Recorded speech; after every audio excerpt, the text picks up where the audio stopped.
म्हणून मद लेकरो वाचुनी बोले तुमचे कृपाळपणे निधेले ते चैले हे जी मी जाणवले या लागी बोलिलो मी. म्हणजे आतापर्यंत सगळं विषय जो आहे तो एकंदरीत विनवणी करणं हा चालू आहे हनुमानांचा. तर त्यामुळे मी लेकराप्रमाणे तुम्हाला बोललो आणि मला अवधान द्या. पहिली ओवी जी लिहिली त्याच्यावर मग पुढे हे सगळं विवरण आहे. म्हणून म्हणाले माझं लेकराचे बोलणे, मी जे अवधान द्या हे म्हणतोय हे माझं लेकराचं बोलणं असं समजून घ्या. आदेश देतो असं तुम्ही समजू नका, कोणी आज्ञा करतंय असं समजू नका.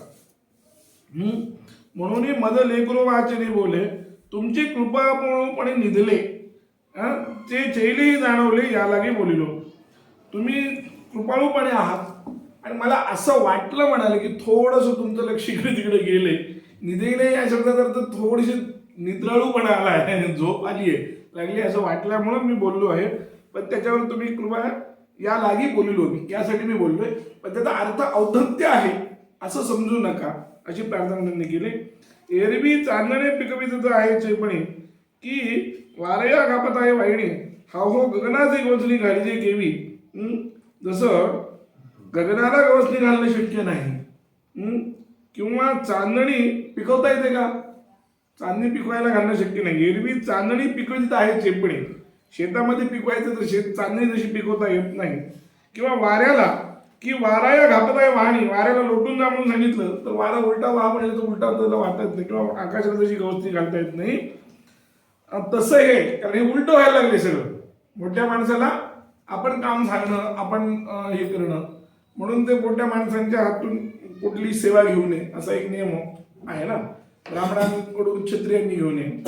म्हणून सीता ज्यावेळेस आश्रमात होती, वाल्मिकींच्या आश्रमात राहत होती, तर तिथं ती सगळं स्वतःचं काम सुद्धा करायची. तिथं स्वयंपाक सुद्धा ती स्वतःचा करायची, तिकडला जेवत नव्हती ती स्वयंपाक या लोकांचं ऋषीमुनींच्या ह्याच्यातलं जेवण. का तर ब्राह्मणांची सेवा आपण घेतली असा अर्थ होतो, म्हणून ते घेत नव्हते.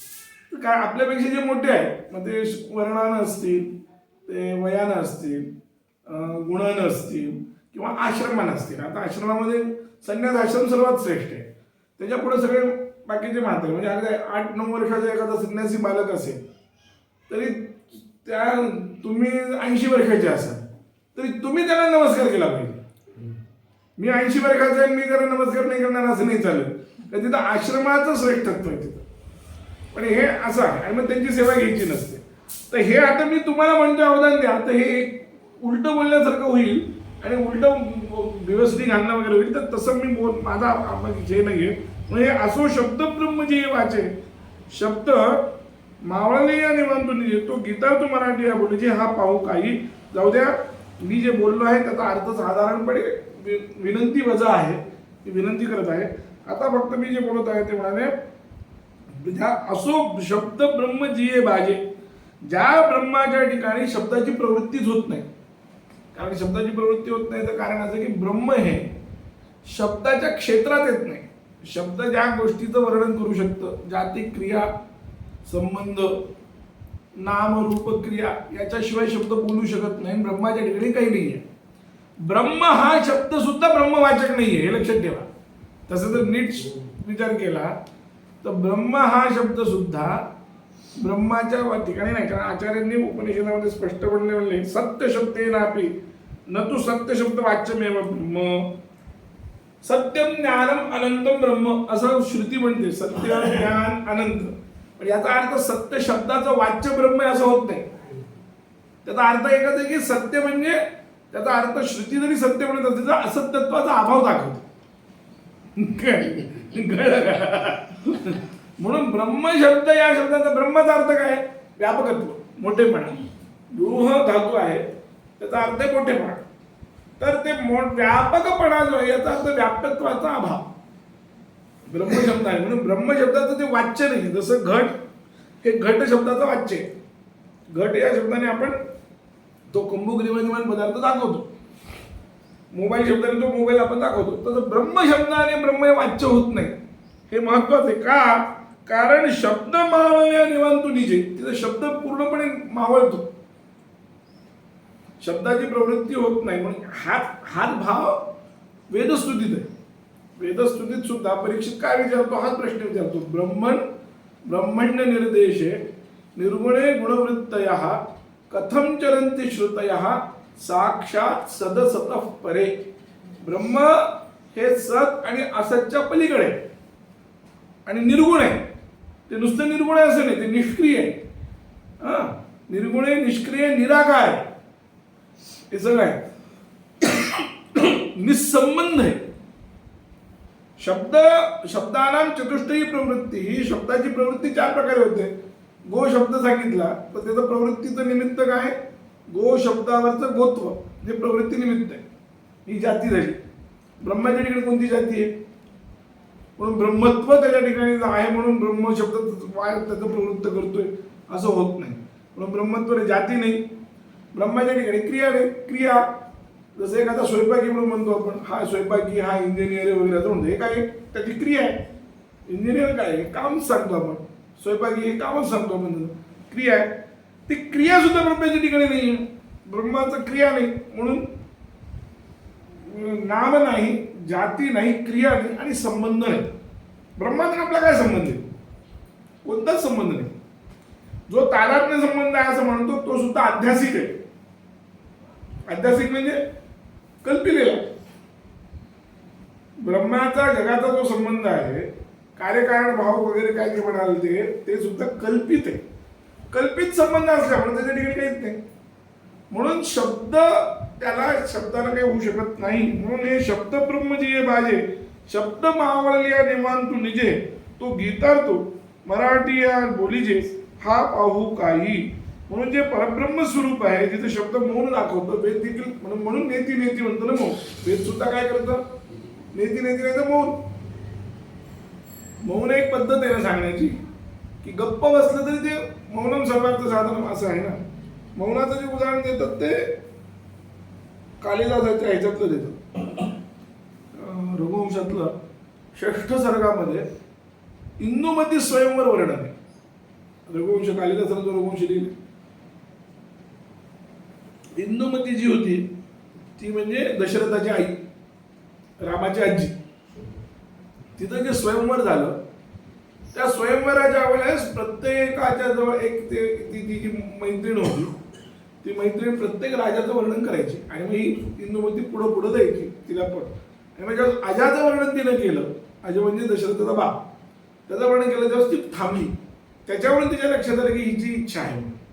आता हे न बोलता सांगणं तसं शब्द आहे. नेती नेती करत गेलं आणि जिथं नेती नाही म्हटलं तिथं थांबलं. तसं वेद सुद्धा काय करतो? नेती नेती नेती नेती नेती करत जिथं नेती नाही आहे तिथं फक्त गप्प बसतो. म्हणून त्यावरून कळतं की ब्रह्म काय आहे. ब्रह्म वेद ब्रह्माला इदंतया निर्देशित करत नाही. हे म्हणजे ब्रह्म असं सांगत नाही, उलट सांगत.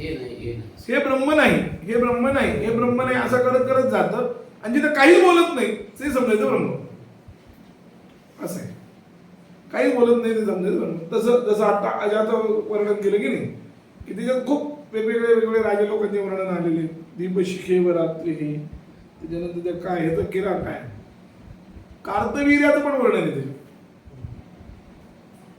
काय राजन्वती माहू रणेर भूमी नक्षत्र तारा ग्रह संकुलापे ज्योतिष्पती चंद्र बसेव रात्री काबम रूपा संधू सहस्र शून्य राजन्वती राहू रणेर भूमी नक्षत्र तारा संकुलापे ज्योतिष्पती चंद्र बसेव रात्री अकार्य चिंता समकालमेव प्रादुर्भवश्चाप धरव पुरस्तात असं त्याचं वर्णन कार्तवीर्याचं केलं. किती असं वर्णन करते की किती राजे लोक असू द्या पण पृथ्वी राजाने युक्त आहे हे जर समजून घ्यायचं असेल तर फक्त या एका याच्यामुळे म्हणजे हा कार्तवीर्य म्हणून पृथ्वी राजन्वती आहे का, तर म्हणून तिला उदाहरण दिले. जसं दृष्टांत काय दिला, नक्षत्र तारा ग्रह संकुलापी. आकाशात नक्षत्र तारा ग्रह सगळे असतात पण रात्र प्रकाशित कोणाला होते? चंद्र मसईव रात्री. चंद्रानेच होते की नाही रात्र प्रकाशित. तसं राजा जर खरा कोण असेल तर तो हाच म्हणाले कोण? कार्तवीर्य. आणि कार्य का तर तुझ्या पुढला श्लोक फार चांगला आहे. म्हणजे ते सगळ्या राजा लोकांनी म्हणजे शासनाच्या दृष्टीने फार आवश्यक आहे. त्याचं वर्णन असं केलं की अकार्य चिंता समकालमेव प्रादुर्भवश्चाप धरव पुरस्कार. मनामध्ये वाईट करायचा विचार जरी आला त्याच्या राज्यामध्ये असं वैशिष्ट्य होतं, प्रजेच्या मनामध्ये, प्रजेतल्या एखाद्या माणसाच्या मनात जरी हा विचार आला की आपण चोरी करावी, ताबडतोब त्याच्यासमोर हा धनुष्य बाण घेऊन उभा राहत असे. त्याची हिंमतच होत नव्हती. मनात आलं तर करणं लांब राहील. आकार म्हणजे त्याच्यासमोर याची मूर्ती समोर दिसायची. आकार जिंकणा समकाल त्याच तिच्या समानच त्याच काळात, म्हणजे ज्या क्षणी त्याचा विचार आला त्या क्षणी हा प्रादुर्भाव शाप धरत पुरस्तात असं. तर ते जे वर्णन करत आलं ते असं करत करत करत अनेक राजे लोकांचं वर्णन करत होतं. अजात वर्णनापर्यंत आला. अजाच्या तिथं वाटत ती गप्प बसली.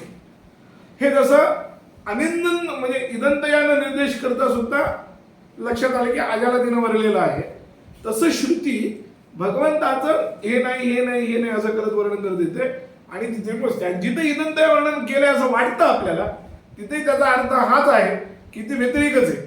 म्हणजे सत्य ज्ञानपर्यंतचा अभाव हाच आहे की असत्यत्वाचा अभाव, जडत्वाचा अभाव. ज्ञान शब्दाचा अर्थ ज्ञानत्व नाही त्याच्या ठिकाणी, काय जडत्वाचा अभाव.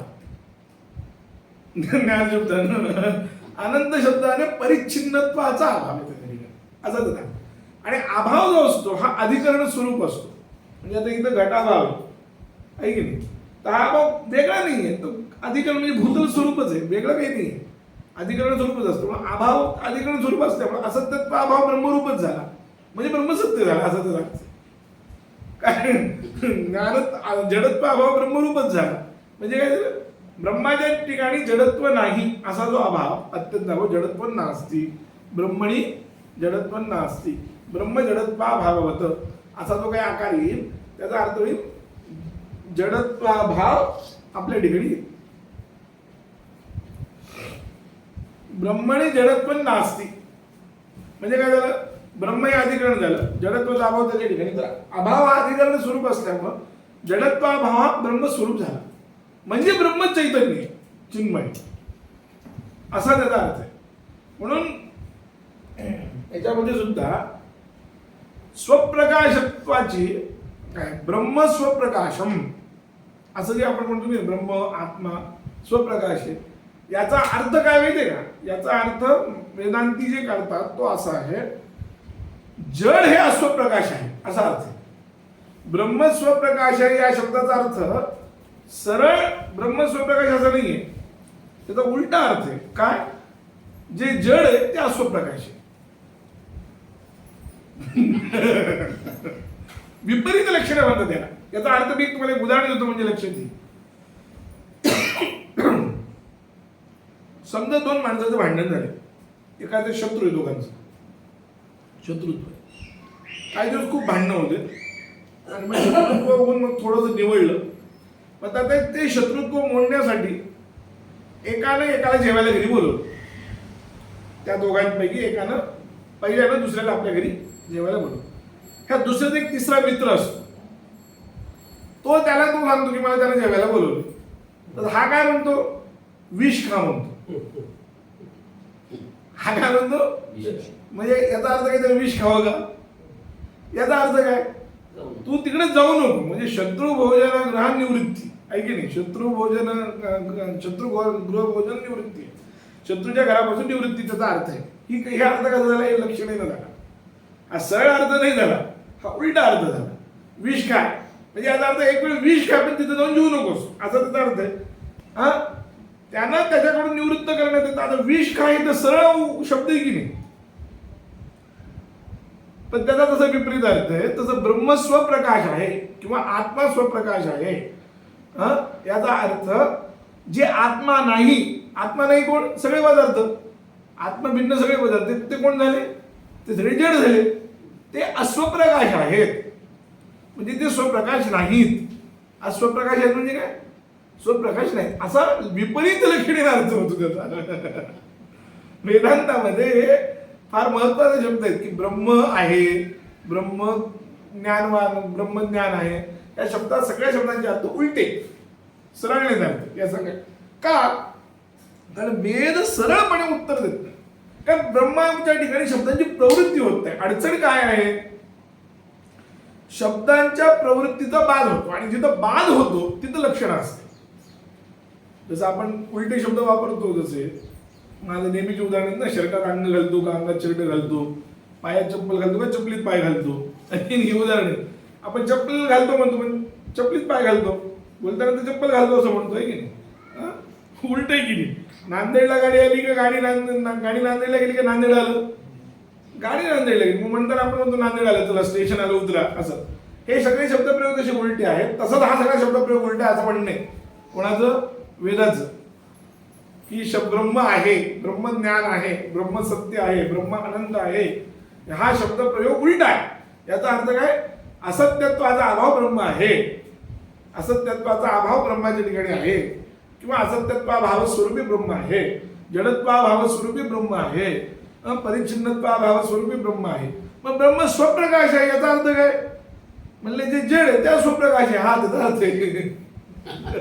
जे जड आहे, जे जे जड आहे आणि व्याप्ती ना, ब्रह्म स्वप्रकाश आहे, ब्रह्म व्यतिरिक्त सगळे पदार्थ जड आहेत आणि त्या स्वप्रकाश आहेत, कारण त्यांना प्रकाशित करायला दुसऱ्याची आवश्यकता आहे. ब्रह्म जर सोडलं, आत्मा जर सोडला, तर आत्मा व्यतिरिक्त कुठलाही पदार्थ घ्या, त्याला प्रकाशित करण्यासाठी इतर गोष्टींची आवश्यकता आहे. इंद्रिय लागतं, हे सगळं लागतं, वृत्ती लागते, प्रकाश लागतो, सूर्याचा प्रकाश लागतो. घट आहे, अंधारात दिसतो का, उजेडात जरी असलं तरी तुम्ही पाहिल्याशिवाय दिसतो का, डोळ्याची ज्योती लागते, पण ब्रह्माला काहीच लागत नाही.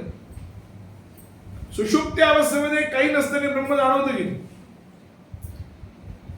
अहम जाणवतं की सुषुप्ती अवस्थेमध्ये, स्वप्नावस्थेमध्ये काही नसताना सगळं जाणवतं की, म्हणून ब्रह्म स्वप्रकाश आणि म्हणून इतर सगळे पदार्थ अस्वप्रकाशित आहेत.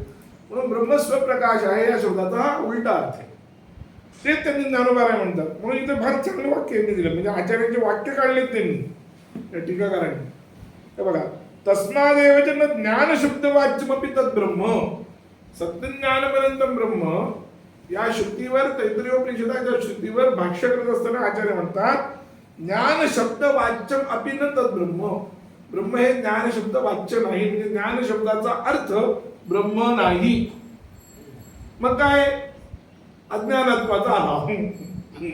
मग काय, अज्ञानत्वाचा अभाव, जडत्वाचा अभाव. अज्ञानत्व जडत्व एकच, कारण ते काय, समनियत जे पदार्थ असतात ते एकच असतात.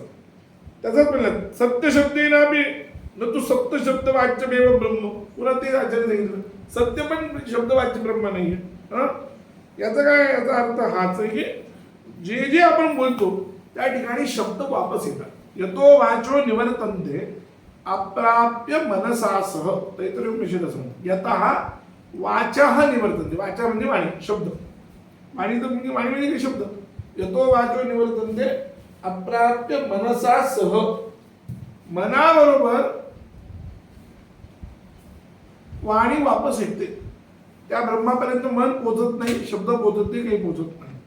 म्हणून म्हणाले, असो शब्द ब्रह्म जिये बाजे, शब्द मावळणे निवांतुली. शब्द मावळणे किती निवांत राहतं, जिथं शब्द वाजतच नाही, जिथं शब्द जातच नाही आणि शब्द निवळले की आपोआप ते निवांत राहतं. म्हणजे ब्रह्मशब्दाचा अर्थ मराठीत सांगता येणार नाही. म्हणून म्हणाले, तू गीतार्थ मराठी बोली हा पाडू काही, असा असलेला गीतार्थ आहे. गीतेचा अर्थ काय, गीतेचा पूर्ण अर्थ ब्रह्म आहे. ज्ञानोबारायांनी एका वाक्यात सांगितलं, म्हणजे याच्या टिळक खंडित झाले, लक्षात ठेवा. कळलं का, टिळकांत एक वाक्य उडून लावलं टिळकांना त्यांनी, तसंच विचार केला तर काय, तो गीतार्थ मराठी बोली हा पाडू काही, जे ब्रह्म शब्द, म्हणजे संस्कृत मधल्या शब्दांनी सुद्धा जे ब्रह्म कळत नाही किंवा वेदाच्या शब्दांनी ते कळत नाही, तो मराठीत कसा कळेल, अवघडच आहे ना. ती योग्यता माझ्या ठिकाणी नाही म्हणाले. परी ऐसिया मध्ये धिंगसा तो पुढतियाची एकी आशा, जे कितीवा करणी भवा तुषा पर्यंत या व्हावे. पण तरी गीता निरूपण करण्याचा जो माझा काय, मी बसलोय किंवा माझा भाव आहे, माझा धिंगसा मी धजलोय, तर म्हणजे त्याचं एकच कारण आहे, ते म्हणजे तुमच्यासारख्या संतांचं मला असलेला आशीर्वाद. म्हणजे कुठलंही एखादं काम करायचं असेल तर त्या कामासाठी लागणारे जे आशीर्वाद आहेत, ते सगळे आशीर्वाद तुमच्या सारख्या संतांमुळे होतात. त्याचं धाष्ट करणं अवघड आहे, असं अभिप्राय.